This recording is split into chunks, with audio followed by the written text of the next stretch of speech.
So I'm going through my YouTube comments the other day and I found these nuggets of wisdom. Wear what you want to wear. It doesn't matter how you dress. It only matters if you're happy with yourself. This guy is a complete fool. Wear whatever the hell you want to wear. Now I get what these guys are saying and I agree. What's on the inside is more important than what's on the outside. But we live in a world in which people make split-second decisions about who you are based off how you look. My goal here is to give you information so you can leverage the science of style, so you can leverage your image to get what you want out of life. In today's video, gents, we're pulling out some of the worst pieces of style advice given in my YouTube comments.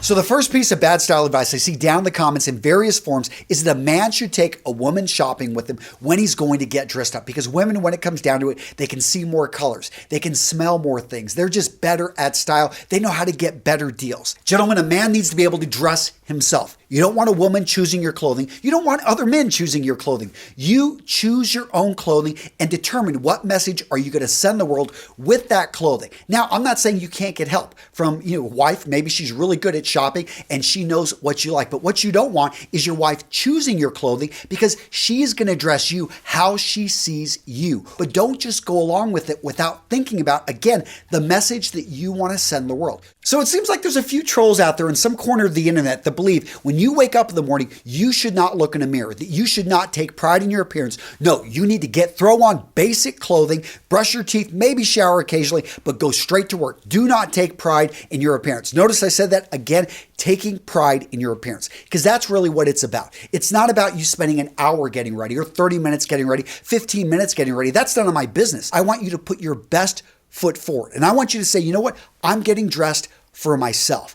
I know who I am, I know what I stand for, and I am going to basically go out there and I'm going to wow people because I don't want my appearance to get in the way of my success. Guys, you can wear a suit anywhere. A suit is always appropriate. Better to be overdressed than underdressed. My answer to this is the advice, well, I like it in theory, but in reality, yes, you can be overdressed, especially if a dress code is put out there. And there's always a dress code, whether it's written or unwritten. So always wear a suit? No, don't always wear a suit because a suit is not always going to send the message you want to send. It's not always going to create the feelings that you want to create. If you want to create trust and you're working with people who none of them wear suits, they dress very casually. If you wear a suit, all of a sudden, you're going to create a divide. They're not going to want to open up. They're not going to trust you. You're going to look like an outsider. Gentlemen, do your homework. Know what clothing is appropriate for what situation. The next piece of bad style advice, always choose comfort over style. So my issue with this piece of style advice is it takes comfort and style and it somehow makes them mutually exclusive. That's not true. You can actually have both. So when you're paying attention, you're out there buying clothing, this is what you pay for when you're buying higher quality clothing. You're buying clothing that's going to fit your body properly, take it tailored to get it adjusted to even make it fit better. Well-fitted clothing feels great. Then you're actually going to buy really nice fabrics. So we're going to be talking really high-end cottons. You're going to go for 100% wool jackets. They maybe have a Super 120, a Super 110, maybe a bit of cashmere in them, and you're going to touch these. It's going to feel great. So all of a sudden, you're able to have style and you're able to be comfortable and you can bring them right together. The next piece of bad style advice is that the Italians make the best dress shoes. That's not really advice, that's an opinion. In my opinion, no country has the monopoly on the best shoes. Instead, educate yourself and understand construction. So Italian shoes in general, we're going to see a Blake stitch. That is it's a nice stitch on the inside that creates a very clean silhouette. If you're going to go over to England, you're going to look at the shoes there, you're going to see more of a Goodyear welt. A Goodyear welt is going to basically be sewn on the outside. It's a more robust construction made for more of the elements. Now, Goodyear welts in general are going to be more expensive.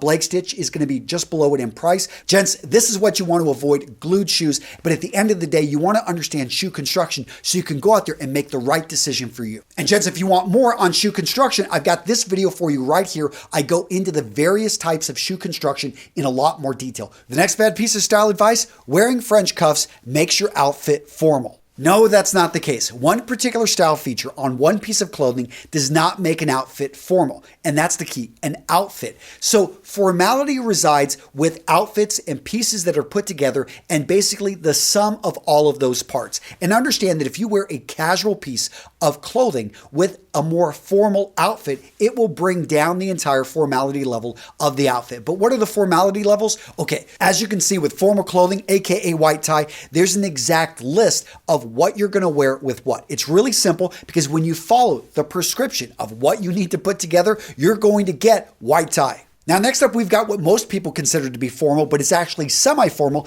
and that's going to be black tie. Now, with black tie, as you can see, similar to white tie, you've got a very prescribed layout of what you need to wear with what shirt, what jacket, what pair of trousers, what shoes. Next up, we've got business attire. And as you can see from the infographic, everything is built around the dark colored suit. Navy, charcoal gray, a dark gray, that's what you're shooting for here. Now with the shirt, you're going to look to go with something lighter, maybe a white or a light blue. Now with business attire, you want to make sure to wear a conservative style necktie. Next, we've got business casual, and this is where it gets confusing because those other dress codes, they actually have it laid out what you need to wear in general. But with business casual, you can get creative. You can dress it down, you can dress it up. What I wear in most of my videos is business casual. I'm wearing dark colored jeans or dress slacks. I'm wearing a sports jacket. I'm wearing a nice shirt without a necktie, and I'm throwing in that pocket square. And so what about casual? Casual is kind of the wild, wild west. I'm not going to give too much guidance here because it deserves its own video, but what I will say is pay attention to the style pyramid. Make sure that you nail the fit on your casual clothing.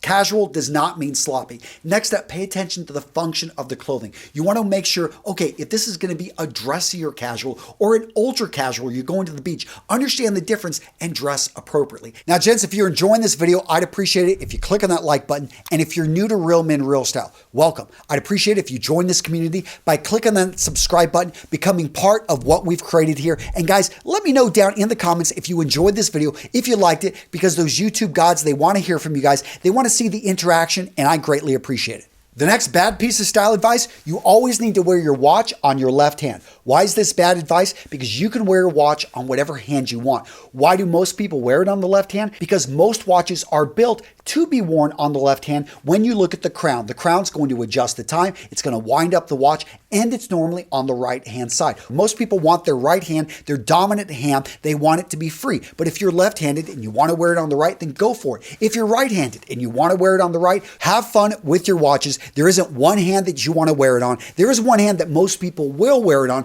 but understand the why, and all of a sudden you can break that rule. The next bad piece of style advice, buy more expensive clothing because you're going to get better quality. Now, logically, this seems to make sense. They charge more. You should be getting a better build, better fabric, better material. Everything should be better, but that's not always the case. A notable example of this, fragrance. There are a few exceptions out there, but most fragrances, when you spend more on them, you're not actually getting more of a special ingredient. What you're just simply getting is something that's more exclusive, something that the perfumer wanted to put a little bit more out of reach. So how do you defend yourself when it comes to the trap of paying more and actually getting less? It comes down to, again, you understanding construction, understanding what you're getting and starting to go into the details. Otherwise, you could fall into this trap easily. So Thursday Boots, I've talked about this company. They've been a sponsor. They're not the sponsor of this video, but what I did the other day is I cut one of their boots in half. Why? Because I was actually really curious what's inside one of these boots. They're Goodyear welted. They come in at about the $200 price point, and I was